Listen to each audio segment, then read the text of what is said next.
Bem-vindos, amantes da escuridão, a mais uma jornada sinistra em nosso canal de contos de terror. Preparem-se para mergulhar nas profundezas do desconhecido, onde sombras ganham vida e segredos ocultos emergem da escuridão. Hoje temos uma história que irá arrepiar a espinha e deixar a sua mente inquieta. Mas antes de nos aprofundarmos nessa narrativa sombria, não se esqueça de se inscrever, ativar o sininho para receber notificações e deixar seu like, pois o terror aguarda por você. Prepare-se para ser transportado para um mundo onde a linha entre realidade e pesadelo se desfaz. Sem mais delongas, mergulhemos de cabeça em mais um conto que desafiará os limites da sua coragem.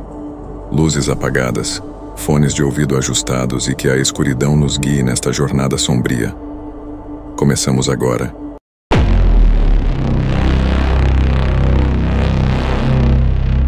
Tudo começou quando Ana, uma jovem de 19 anos, desapareceu misteriosamente em 2001. Ela vinha de uma família amorosa e era uma estudante universitária promissora. Como muitas jovens de sua idade, ela frequentava festas com amigos, sonhava com seu futuro e estava construindo uma carreira. Na noite de seu desaparecimento, Ana havia saído para uma pequena confraternização em um bar local. Depois disso, ninguém mais a viu. As autoridades, a princípio, trataram o caso como um desaparecimento típico, considerando várias possibilidades, desde fuga até sequestro.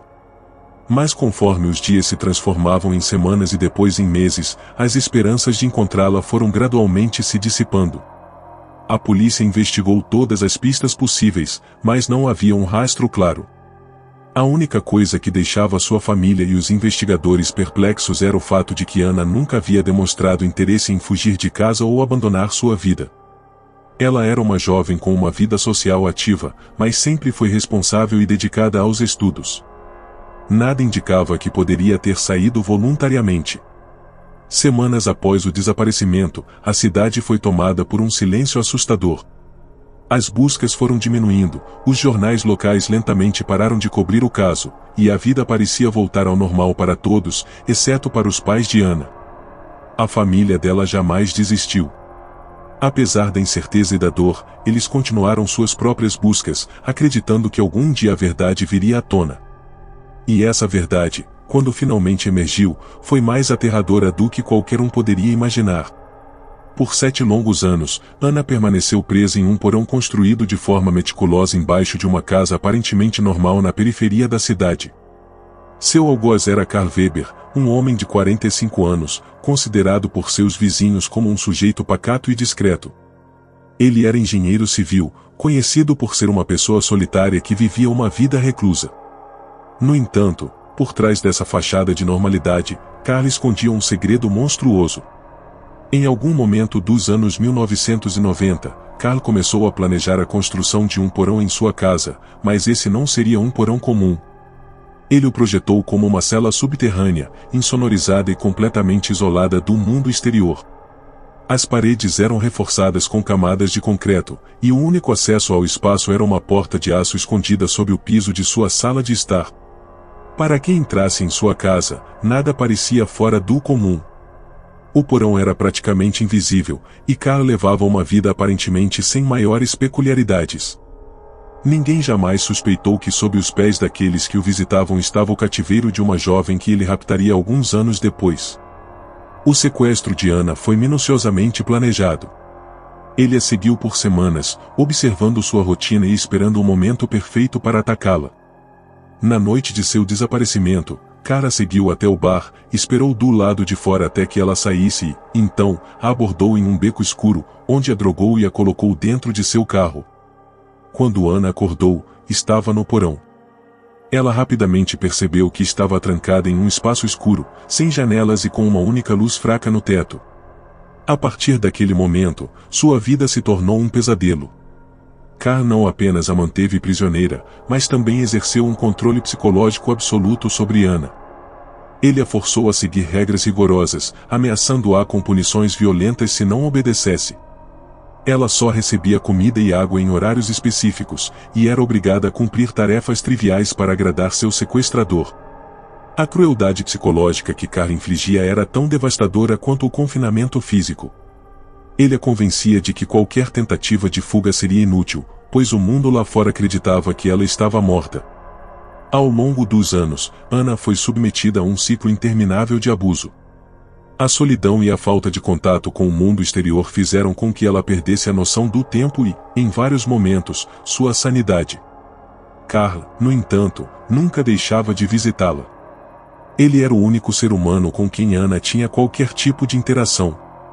O relacionamento perverso que ele estabeleceu com sua vítima era um misto de controle, abuso e manipulação. O fim desse horror veio de forma inesperada. Em 2008, Carl sofreu um ataque cardíaco fulminante enquanto estava em sua casa. Ele morreu instantaneamente. Com a morte de seu sequestrador, Anna ficou trancada no porão por 3 dias, sem saber o que havia acontecido no andar de cima. Desesperada e sem comida ou água, ela começou a bater na porta de aço, gritando por ajuda, embora estivesse convencida de que ninguém jamais a ouviria. Foi o acaso que a salvou. Um vizinho, preocupado com o fato de Carl não ter sido visto por vários dias, decidiu chamar a polícia. Quando os oficiais chegaram para investigar, não encontraram nada fora do comum à primeira vista. A casa estava trancada e silenciosa. No entanto, durante a inspeção da propriedade, um dos policiais ouviu ruídos abafados vindos de dentro da casa. Seguindo os sons, os oficiais descobriram a porta secreta que levava ao porão. Quando abriram, foram confrontados com uma visão horrível. Anna, agora com 26 anos, estava pálida, desnutrida e visivelmente traumatizada. Ela foi levada imediatamente ao hospital, onde recebeu tratamento médico e psicológico intensivo. A história de seu cativeiro chocou a nação. O caso gerou um debate nacional sobre o abuso psicológico e o controle que sequestradores podem exercer sobre suas vítimas. A história de Anna se tornou um símbolo de resiliência, mas também expôs as falhas no sistema que permitiram que Carl mantivesse seu segredo por tanto tempo. Apesar da liberdade, Anna enfrentou um longo caminho de recuperação. Os 7 anos de abuso deixaram marcas profundas, tanto físicas quanto mentais. Ela teve que reaprender a viver em sociedade e reconectar-se com um mundo que, para ela, havia parado de existir desde o dia em que foi sequestrada. A Casa do Horror no Porão permanece como um dos crimes mais perturbadores da história recente, uma lembrança sombria de até onde a mente humana pode ir em sua capacidade de crueldade e manipulação. Anna sobreviveu, mas as cicatrizes do tempo que passou no cativeiro nunca desapareceram completamente.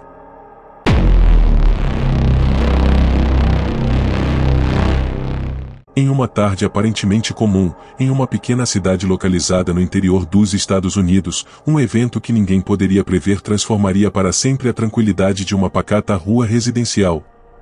Era um dia claro de primavera, com crianças brincando no jardim, vizinhos fazendo jardinagem e o som ocasional de pássaros cantando no céu azul. A rua Maple, conhecida por sua serenidade e pela vida pacata de seus moradores, era o retrato perfeito de um lugar onde o perigo parecia não existir. No entanto, em poucos segundos, o cenário mudaria de forma abrupta e para sempre, quando um som agudo ecoou pela vizinhança, um tiro. Os moradores da rua Maple sempre foram um grupo unido. Todos se conheciam pelo nome, se cumprimentavam ao passar pelas calçadas e, em algumas ocasiões, faziam reuniões de bairro para discutir pequenas melhorias ou organizar eventos comunitários. Era um lugar onde as portas ficavam frequentemente destrancadas, e as crianças andavam de bicicleta sem medo pelas ruas. A tranquilidade era a norma. No entanto, naquela tarde específica, um homem chamado Jacob Harris, de 35 anos, resolveu se isolar de tudo e de todos. Ele morava sozinho, e apesar de ser conhecido pelos vizinhos, raramente se socializava com eles. Jacob sempre foi uma figura um tanto reservada, mas ninguém na rua o considerava perigoso ou sequer problemático. Era o típico vizinho que não chamava atenção, que mantinha sua vida privada e cumpria com seus deveres diários.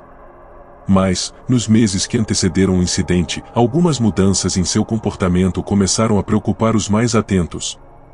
Alguns vizinhos comentaram sobre os gritos que ouviam vindos de dentro de sua casa durante a madrugada. Outros perceberam que Jacob havia se distanciado ainda mais, evitando qualquer tipo de contato ou conversa, mesmo que superficial. Algumas das luzes de sua casa permaneciam acesas por toda a noite, e ele parecia não dormir ou ter um padrão de vida regular. Apesar disso, ninguém imaginava o que estava por vir.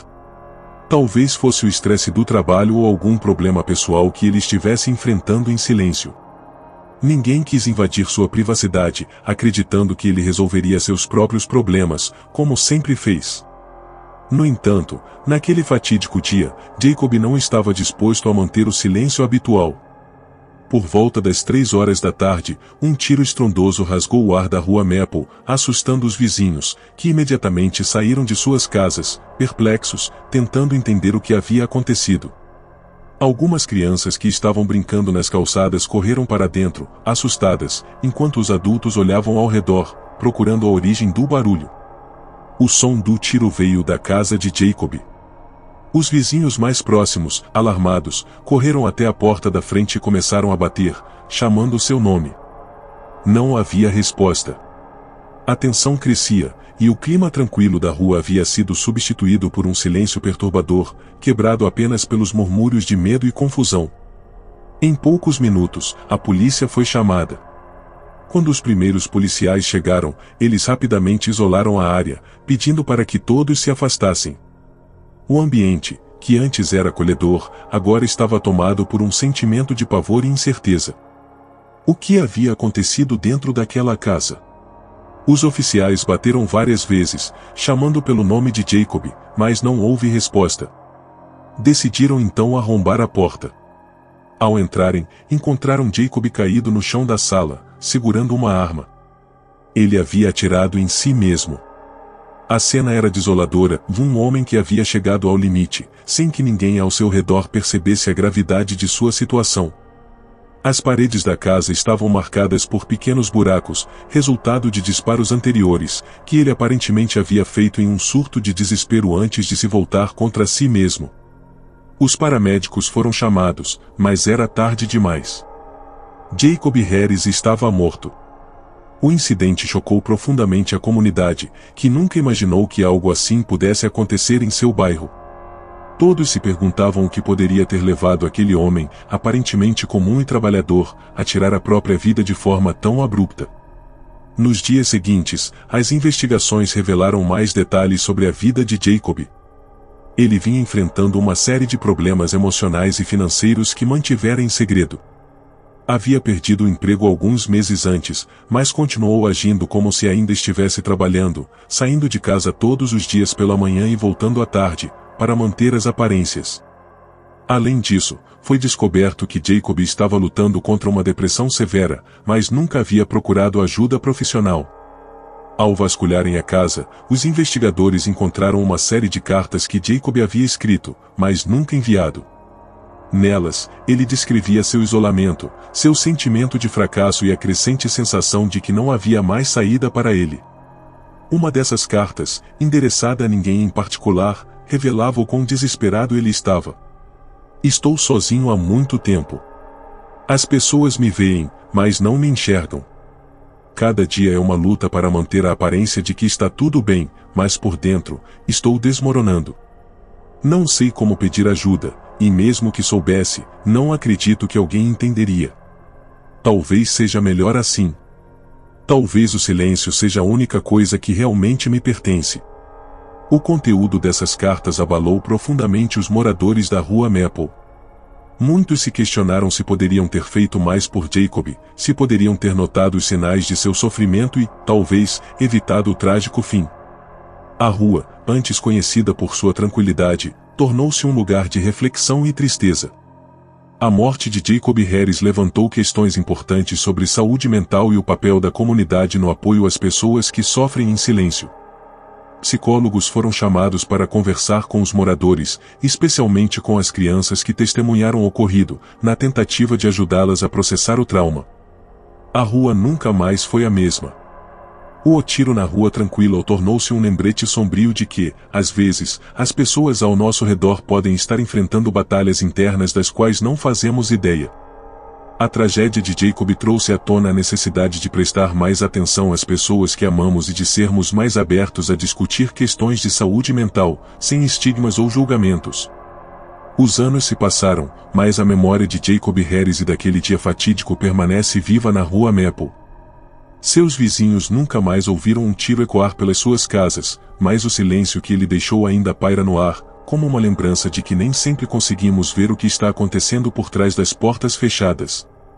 A rua, que antes era sinônimo de paz, agora carrega consigo uma história de dor, perda e, acima de tudo, um alerta para que ninguém seja esquecido ou deixado para lutar sozinho.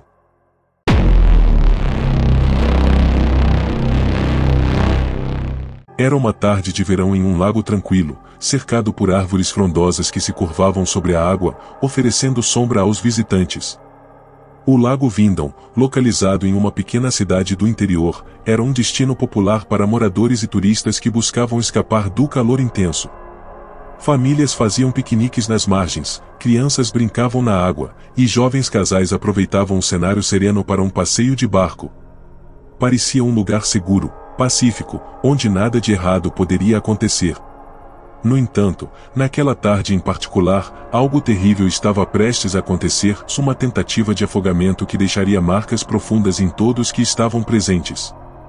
Naquela tarde, uma jovem chamada Clara Thompson decidiu passar algumas horas no lago com seus amigos. Clara, de 22 anos, era uma universitária em férias, cheia de vida e energia.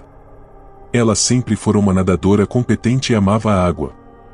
Para ela, aquele dia no lago era apenas mais uma oportunidade de relaxar e se divertir com seus amigos.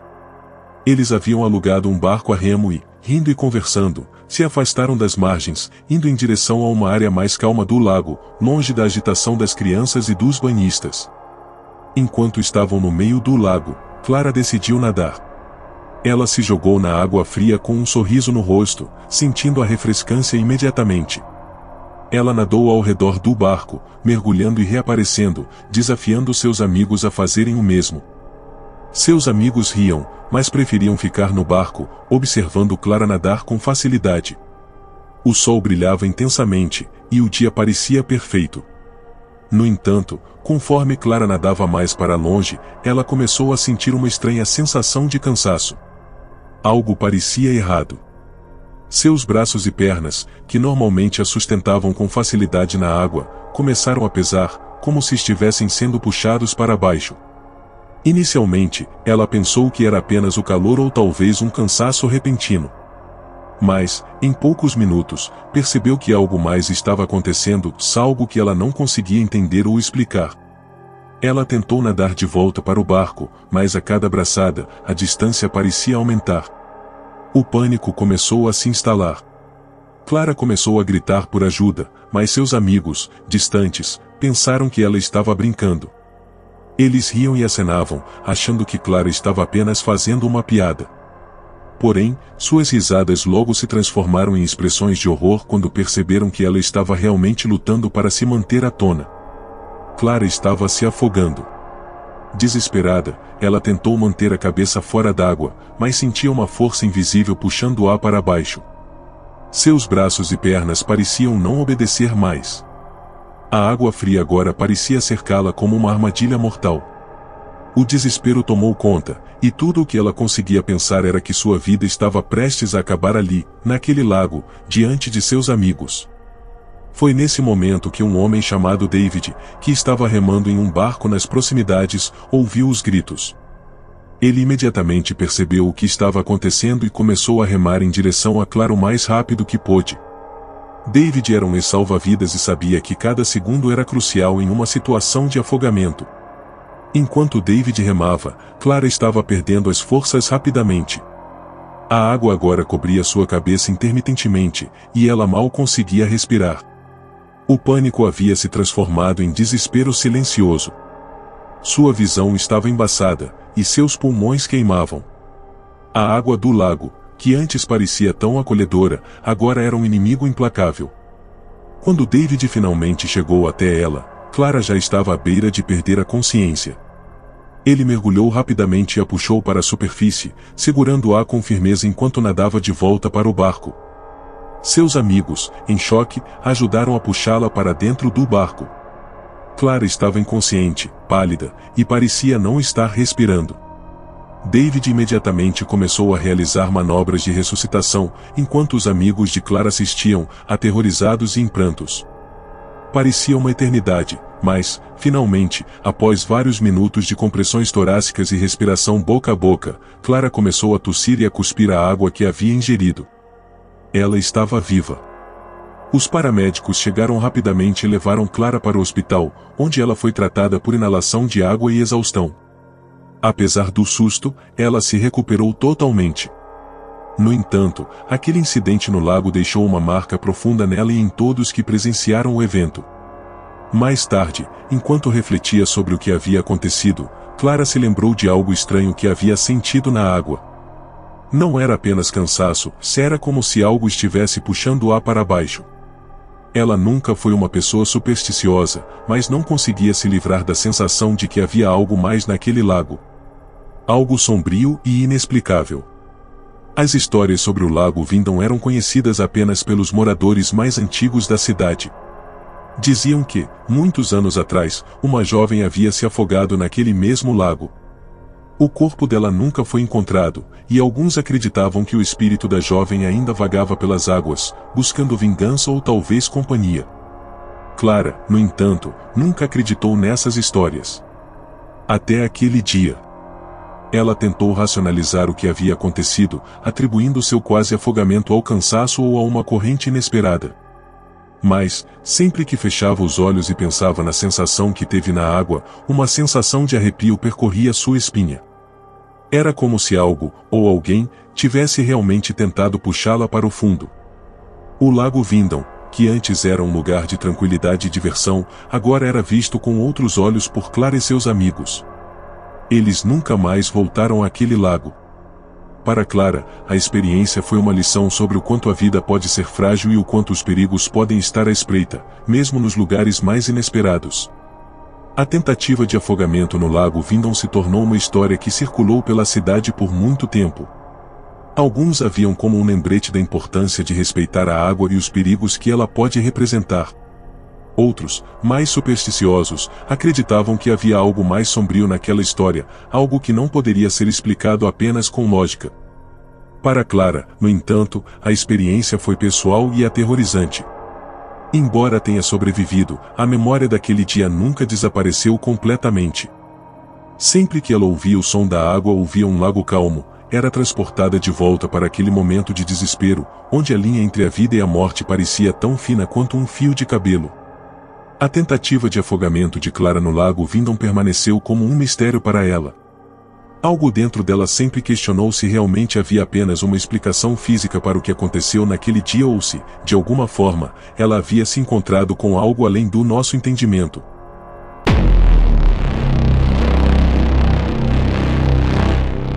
Camila era uma universitária de 24 anos que trabalhava à noite como atendente em um restaurante próximo.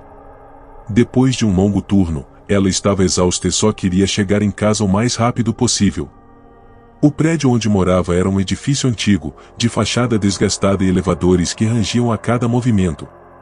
Ela morava ali há cerca de 2 anos, e apesar do desconforto ocasional de viver em um prédio um tanto decadente, nunca havia experimentado nada realmente assustador. Mas naquela noite, as coisas seriam diferentes. Ao chegar ao prédio, Camila abriu a porta de vidro que dava acesso ao saguão. O lugar estava deserto, como de costume àquela hora. Ela acenou para o porteiro, que parecia mais interessado no jogo que estava passando na pequena TV dentro de sua cabine. Sem pensar muito, ela caminhou em direção ao elevador. Estava cansada demais para subir as escadas, mesmo sabendo que o elevador frequentemente apresentava problemas. Os ruídos mecânicos e o balanço incômodo não eram novidade para ela. Camila pressionou o botão do elevador e esperou. O som familiar de metal se arrastando nas polias ecoou pelo corredor. Ela sabia que aquele barulho significava que o elevador estava a caminho, subindo lentamente pelos andares inferiores. Quando as portas finalmente se abriram com um rangido, ela deu um suspiro de alívio. Mal sabia ela que aquele seria o início de sua pior experiência. Assim que entrou no elevador, Camila pressionou o botão para o 12º andar, onde ficava seu apartamento. As portas se fecharam de maneira pesada e o elevador começou sua lenta subida. A luz fluorescente, um tanto fraca, piscou algumas vezes, mas logo se estabilizou. Isso já havia acontecido antes, então ela não deu muita importância. Ela encostou-se na parede e fechou os olhos, desejando chegar logo em casa. No entanto, quando o elevador chegou ao 5º andar, ele parou. As portas não se abriram, mas o elevador estremeceu de forma violenta, como se algo estivesse forçando-o a parar. Camila abriu os olhos, alarmada. Ela pressionou o botão do seu andar novamente, mas nada aconteceu. O elevador ficou parado, o único som era o zunido fraco da luz acima dela. De repente, as luzes piscaram mais uma vez, dessa vez apagando-se completamente por alguns segundos. Quando voltaram, Camila notou que algo estava diferente. O ambiente parecia mais apertado, e o ar estava mais pesado. Ela olhou para o painel de botões, tentando pressionar qualquer um que a tirasse dali. Foi então que percebeu algo estranho. O espelho que cobria a parede do elevador refletia sua imagem, mas havia uma sombra ao fundo. Camila congelou. Não havia ninguém no elevador além dela, e ainda assim, o reflexo mostrava uma figura escura, parada no canto, imóvel. Seus olhos estavam arregalados, mas ela não conseguia se mover. Respirava com dificuldade, tentando se convencer de que aquilo era apenas sua mente pregando peças, fruto do cansaço. Ela lentamente virou a cabeça para trás, esperando encontrar um elevador vazio. Para seu alívio, não havia ninguém ali. Era apenas o reflexo. Mas quando voltou a olhar para o espelho, a figura ainda estava lá. Mais perto. Agora, ela podia distinguir algo como um rosto.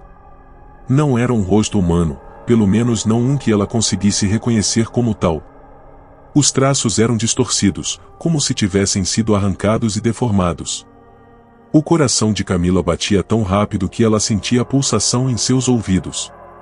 Ela gritou por ajuda, mas sua voz ecoou abafada dentro do pequeno espaço. A figura parecia se mover, lenta e ameaçadoramente, em direção a ela.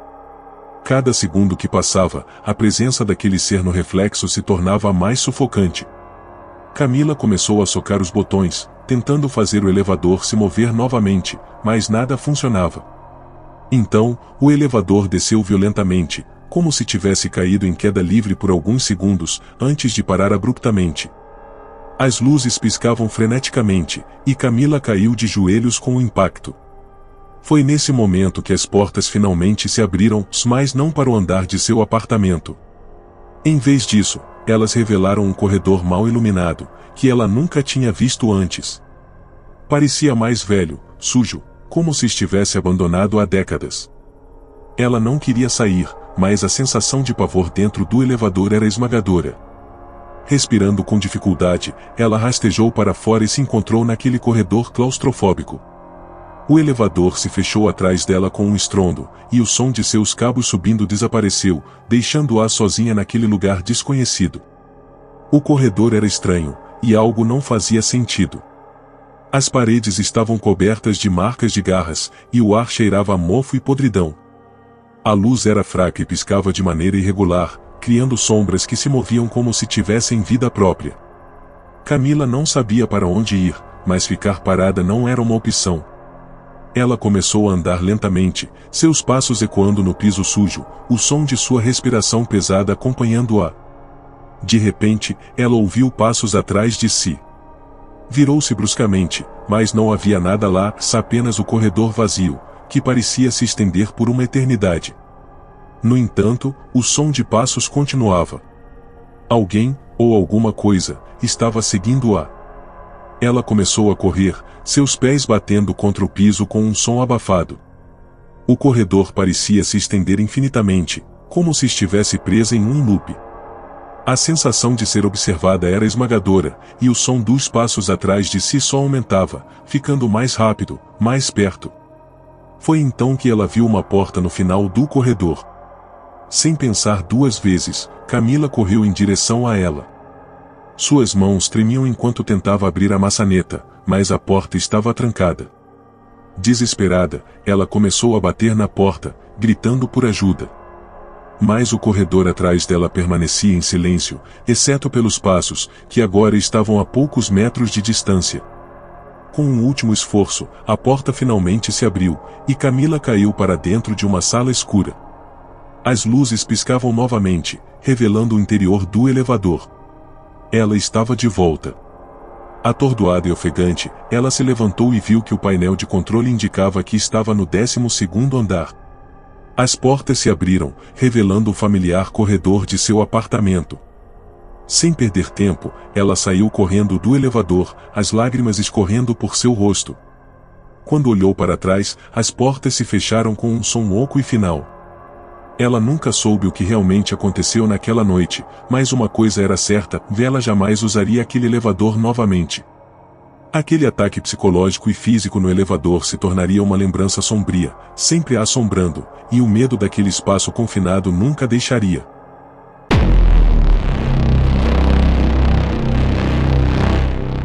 O jantar havia acabado, e as crianças estavam assistindo a um filme na sala de estar, enquanto John e Alice conversavam sobre o dia. A casa, com seu interior acolhedor e iluminado pelas luzes da árvore de Natal, parecia ser um refúgio do mundo lá fora. No entanto, essa sensação de segurança estava prestes a ser violada de uma forma terrível. À medida que a noite avançava, o som de uma batida suave na porta principal interrompeu a conversa de John e Alice. John levantou-se, perguntando-se quem poderia ser a essa hora.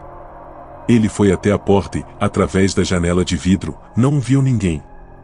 Sentindo-se um pouco inquieto, ele abriu a porta lentamente, apenas para encontrar uma caixa no chão, coberta por uma fina camada de neve. Não havia nota ou qualquer indicação sobre quem a havia deixado. John a pegou e a trouxe para dentro, curioso sobre seu conteúdo. Alice estava na cozinha, preparando um lanche, quando John entrou com a caixa. Ele a colocou na mesa da sala de jantar e, ao abrir a caixa, encontrou um bilhete escrito em letras grandes e desenhadas à mão: "Vocês estão sendo vigiados. A diversão está apenas começando." John e Alice se entreolharam, uma sensação de desconforto crescendo em seus corações. Alice, tentando acalmar a situação, sugeriu que talvez fosse apenas uma brincadeira de alguém da vizinhança. John, no entanto, estava mais preocupado e decidiu verificar todas as portas e janelas para garantir que estavam trancadas. Enquanto isso, Emily e Jake, que haviam parado de assistir ao filme e estavam agora brincando na sala de estar, não tinham ideia do crescente medo que seus pais estavam sentindo. A noite continuou normalmente, com todos tentando ignorar o bilhete perturbador e se concentrar na alegria das festividades. No entanto, a sensação de desconforto não desapareceu. Às 22 horas, o som de algo arrastando-se na parte superior da casa chamou a atenção de John e Alice. O barulho parecia vir do sótão. John subiu para investigar, encontrando apenas o silêncio e o pó acumulado. Nada parecia fora do lugar. No entanto, o desconforto persistia, e eles não conseguiram relaxar completamente. Por volta da meia-noite, a família estava se preparando para ir para a cama. John e Alice estavam ajudando Emily e Jake a se acomodar em seus quartos quando ouviram um novo som, um estalo baixo, mais claro, vindo do andar de baixo. John desceu as escadas lentamente, a sensação de que algo estava errado se intensificando com cada passo. Ao chegar ao hall de entrada, John notou algo estranho. A caixa que haviam encontrado anteriormente estava agora fora da mesa, caída no chão. Ele a pegou novamente e a colocou de volta na mesa, tentando ignorar a sensação de pavor crescente. Enquanto ele estava de volta ao andar de cima, Alice ligou para a polícia, sentindo que a situação estava saindo do controle. No entanto, a polícia informou que estavam ocupados com outras chamadas e que poderiam levar algum tempo para chegar.